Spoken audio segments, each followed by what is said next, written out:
Hi, this is Irv. In this video, I'm going to show you how to implement ICD-10s with the DocPro billing system.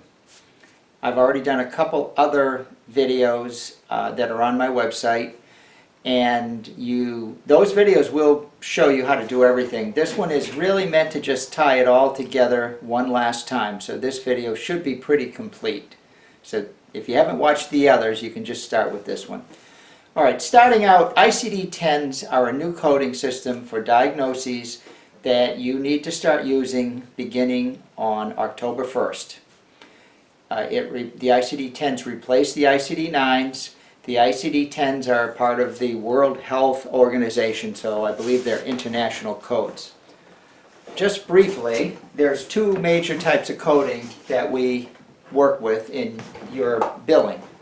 There's the procedure codes like 99214, which is just a office visit, or maybe a 98941, which is a manipulation. Those are procedure codes. Those have money associated with them.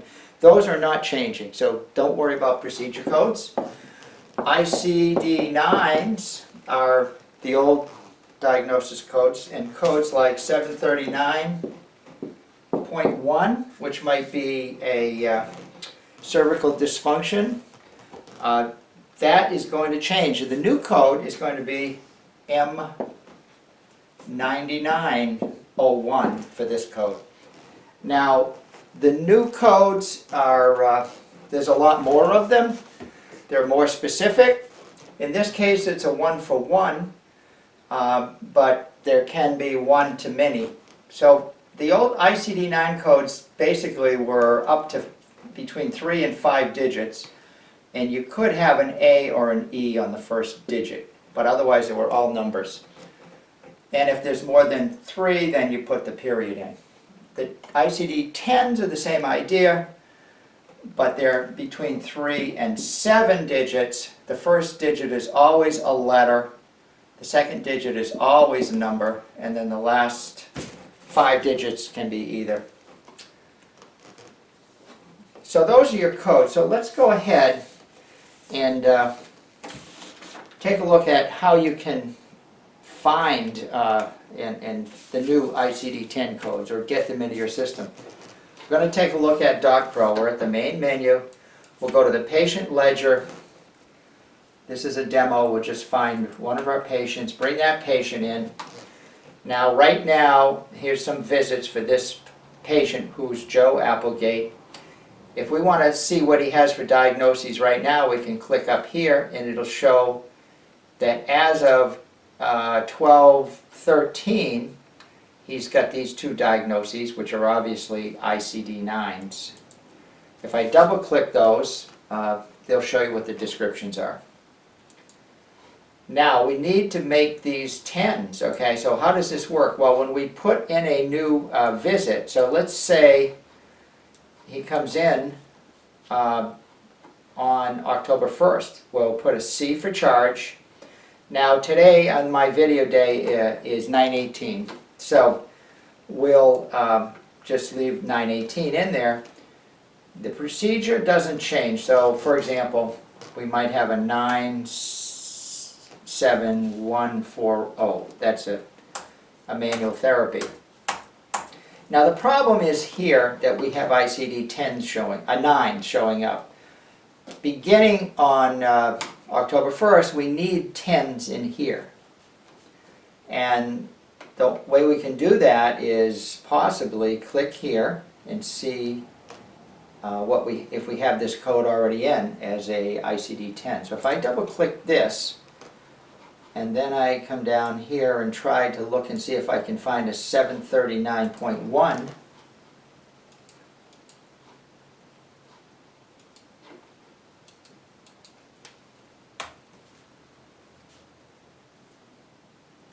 I can see that I have a 739.1 in here, and I have an ICD-10 in there. So that was convenient. So I just put that in. Same thing with the 847. Double click that up there. We'll put the 847 and we were looking for an 847.0, and I have one here. I have two. I have a second one I've already put in, so we'll double click that. Now it wants to know, see, that shows you, in this case, it's going to be an S13.4XX, but then it's going to have either an A, D, or S on the end. Usually we're going to stick with the A. Think of that as acute.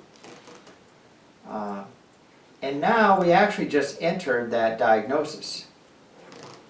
Okay, now an interesting thing, let's go up top to view diagnosis, and you can see that that's now in there, the M9901 and the S13.4XX. That's all there is to it. That's all there is to it once you have your codes in your code table. The problem is we need to get the codes in the code table. Now let's try another patient. I'll show you. By the way, I'm putting this in early as of 9/18.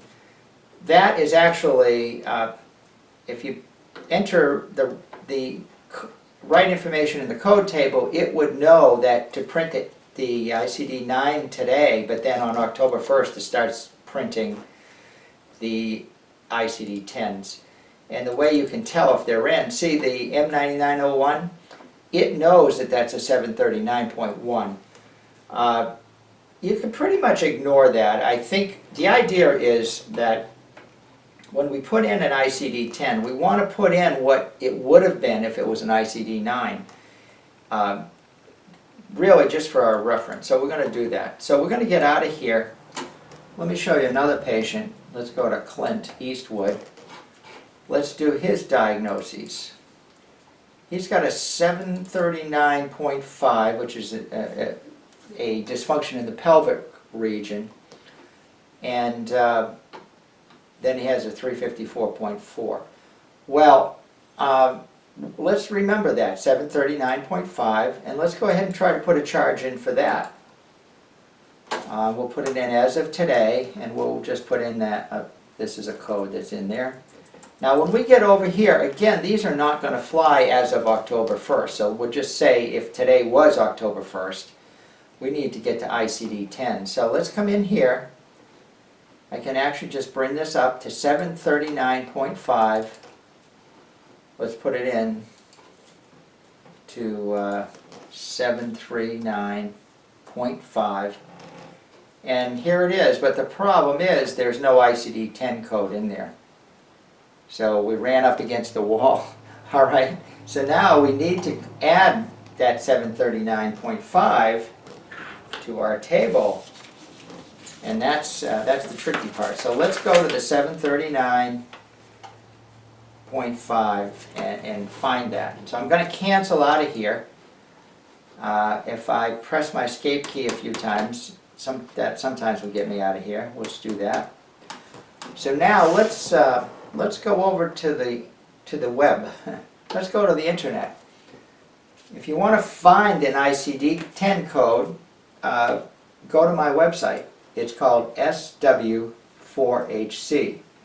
Go to any browser and put that .com in the top line, which is the address line. Press enter and you'll get to my website.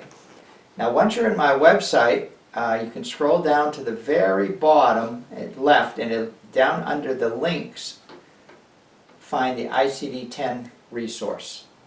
Once you're at the ICD-10 resource, this is another website. It's complete. It has all the ICD-10s in it, and you can convert from 9s to 10s. So click conversion, then click in here. In this case, we'll put 739.5, and then we'll click convert code. It's going to come up with something, in this case, an M9905, so you want to write that down. And then just click that, and then on this line that'll come up, you'll see an American flag, and to the left of it there's a code table. Put the mouse over the code table and it'll come down, and I can use my mouse to scroll up. And in M9905 is pelvic region. What you want to see here is this little green arrow means that this can be billed. For example, an M99.0 cannot be billed. but the M99.05 can be billed. So we can just use M99.05. Let's just remember that. Now we'll back up a little bit, back to our conversions, and we'll just go ahead and go back to DocPro. Now what I need to do is I need to exit from the ledger. We'll get back to the main menu, and now we have to go to our code tables. Go to code tables and go to 4, which is diagnostic codes. Now if you remember, we looked up the 739.5 and we did find it, but the problem is there was no code in there for the ICD-10. The best way to do that is do a find and then come over here and double click that. Now when I type that in, 739.5, and press enter and then keep, it'll bring that code up. Try it. Sorry about that. Let's try that one more time. We'll do find, double click this, and then we'll type the 739.5. Now once you type that, if there's nothing here, that means you haven't put that code in yet. So we're going to bring that code in by pressing keep. And I need to add an ICD-10 code, so do not edit. Instead, you could add, but actually a nicer way to do it is to replicate, because we'll take that information that's up here and it'll remember it. So let's replicate that. Now, we now know that should be an M99.05. Press enter and then also set this to a type 10. Press enter. Now we can skip the category. For the base code, we put M99.05. For now, ignore the suffixes, and the nice thing now is we now have our M9905. So let's get out of here. Let's go back to the ledger, and let's try that again. Let's start our charge again, and this time, when we get down here, we've got an a 739.5. We need to convert that to an ICD-10. So if we now double click this and set this to 739.5, we now have 2 of those in there. And the second one is the one we're going to want, the M9905. So we're going to double click that, bring that in, and that's in. Now the next code is an M354.4. We're going to click that. And remember, we want to go by this column. This is the ICD-9 column, not the lookup code. Okay, so double click the ICD-9 column. And remember, we were looking for a 354.4. So let's go to 354.4. The problem is there is no ICD-10 for that one.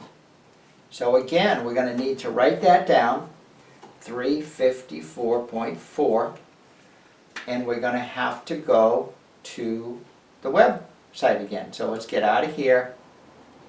Just click over here and press escape a couple times, or just get out of there somehow. Now what we can do, we'll go back to our website. Again, we were at the Software for Healthcare website, which was mine, sw4hc.com. We can come down and go to the bottom on the left. We go to the resource site. We've been here before. So we go here to the conversions, and now we'll put that in, 354.4. Press enter, and it's going to come up to a 354, excuse me, I did that wrong. Let's try that again. Let's try 354.4. That looks better. Now we have, this comes up to a G5640. So make a note of that, G56.40. But let's take a look at right this little list that pops up again. Remember, to the left of the flag, pop it up. And we're down here to this G56.40. But also look at, that goes right with those is a 41 and a 42. Now that's a big difference because in the ICD-9s we only had what they call unspecified. We never said left or right. But in ICD-10s it can be causalgia on the right or causalgia on the left. So we really are going to want to have 3 codes created from that one code. So it's G56.40, 0.41, which is right, and 0.42, which is left. So that's a little more complicated, and that's what we call suffixes. So let's get you in there and let's try this again. We need to add that code. We know that. So we need to exit the ledger. Let's go to screen 8, code tables. Let's go to 4, diagnostic codes. Now we need to basically find, well, first of all, try to find the G56. It's definitely not in there. Okay, so let's find the 354.4. That's in there, and that is an ICD-9. Let's replicate that. Remember last time we replicated? And then we'll put in the first code, the G56.40, and make it a type 10. And make that G56.40. Now, there's a trick here, and that is I could just enter this code once and then say that it's a right and left. So I could say this can be a 0, 1, or 2. And if I do that, I can say it's a right or left. But if I do that, I need to get up here and get rid of that 0, because that 0 is being handled later. Okay, so now I've got we're going to be adding 0, 1, or 2 to the end of it. So that's tricky. You only add these suffixes when you either have a right or a left, or you have something called initial, subsequent, or sequela. And in this case, we're not dealing with the initial, subsequent, or sequela, but we are dealing with the right and left. So this right and left, it can have a 0, a 1, or a 2. We already saw that. It can be 40, 41, or 42. Now, this is kind of interesting here. I'm actually going to I'm going to highlight that, Control C, I'm going to come up here and press Control V. Now if you don't know how I just did that, that's fine. But now I'm going to keep that. I need to get the description in the ICD-10, okay? Now that's an interesting code. We just put it in once, and it can do all 3. And that's, that's a good thing to kind of get your arms around. You're not going to use that a lot, and you could have put in G5640, then replicated it, put a G5641, and replicated it, and put a G5642. So you could have put 3 codes in if you wanted. I chose to use the DocPro's special feature, which I call the suffix, and I only had to put the code in once. So now if I do a F for find, and I come over here, see, here's my 354s right here. See, there's one that's an ICD-9, and here's the one that's an ICD-10. So that's one of the most complicated things you're going to see, all right? But it's there to go back and look at. So now let's go back and try this again. C for charge.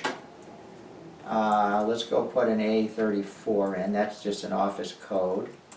Now this is going to be interesting. We get over here. Remember, we needed that 739.5 right here, remember that? So if we go to 739.5, remember, and that's the 9, and here's the 10 right here, remember? So we got the 9, the 10. Now let's put in the 10 for this, the 354.4. Again, double click up there. And look at, we just got lucky. The 354 is here, but we need the one that's got an ICD-10 on it. So we bring that up, and the program knows enough to ask you, do you want the one that's unspecified, which could be left or right, or do you want to, is this patient got the problem on the left or the right side? Well, since these are ICD-10s, let's say he's got it on the left side. So just double click that. And the interesting thing that we've just done here is we have just updated him right here. And look at what we did. We now have him set up for the M9905 and the G5642. And it knows that it's upper limb left. So that's a little complicated, but that works. Now, when we finally print our forms, if we print this form right now, which I can do, watch, we'll do a walkout, we'll do a HICFA override, and we'll just say keep that, and let's go to the screen. Now here we are at the screen. Even though we just put in ICD-10s, it still knows to print the ICD-9s because they're in there and it's before October 1st. So it's got a 9 in there. Now I'm going to force this to print ICD-10s ahead of time. You don't want to do this, but this is a trick that's in the system. It's not a trick, but I'm going to do a walkout. I'm going to do formats. I'm going to do insurance. I'm going to modify it, and I'm going to change the form control for this top dollar plan. I'm going to put at ICD-10.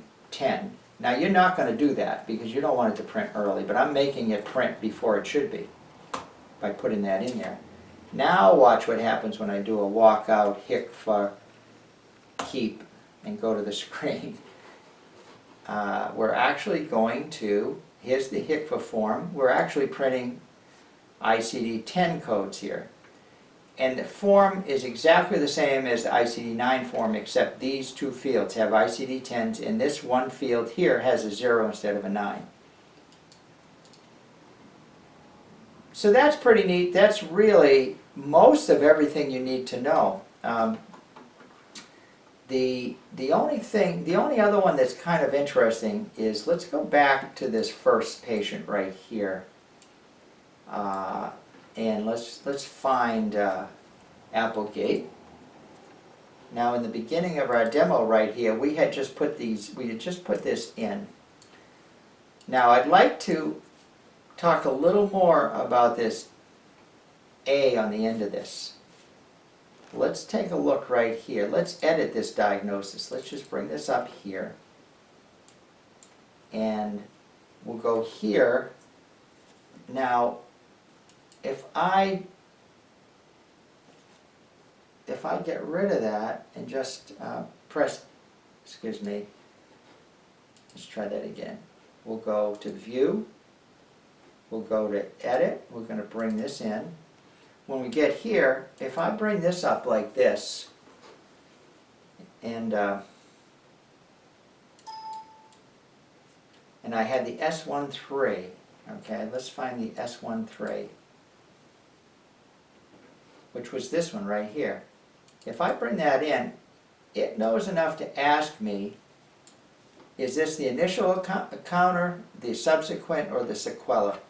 Again, I want to mention this again. What I've heard or read up on this is that you can think of A as acute. Don't think of it as the very first visit and this as the second visit and this is the third visit. That's probably not what they want. This is while it's acute.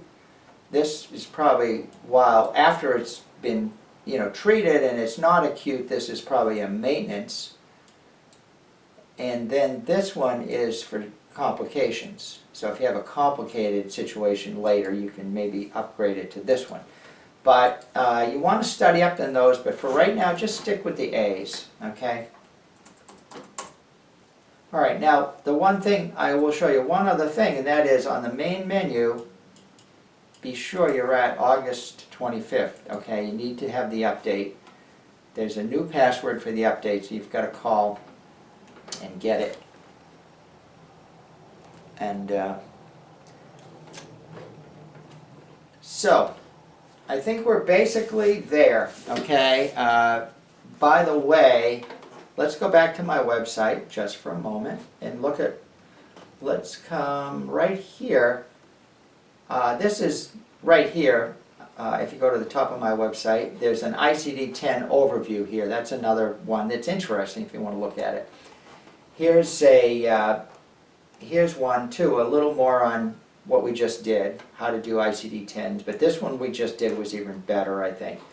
And then, again, this is the one we just did, that we're in right now. Now, there's two lists that you can look at. There's Irv's list, and that's just got a bunch of ICD-10s right here, and then on the right it shows you the 9s that go with them. So those can be handy, a few pages of those. There's a Ken's list. I won't tell you who Ken is, but Ken's list covers chiropractic and PT, and it's more extensive. And he does a lot of billing, so he put a lot of work into that.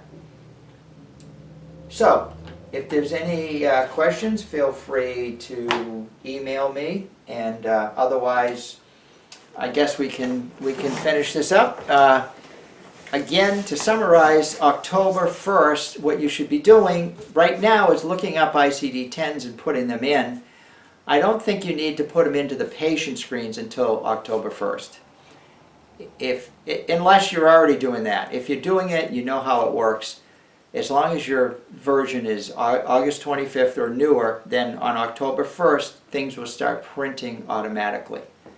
If you have plans that don't want ICD-10s, there's a way to turn them off by each plan, and I don't think you should need to do that, but in case there is. Okay, well thank you, and good luck with your ICD-10s. Have a good day.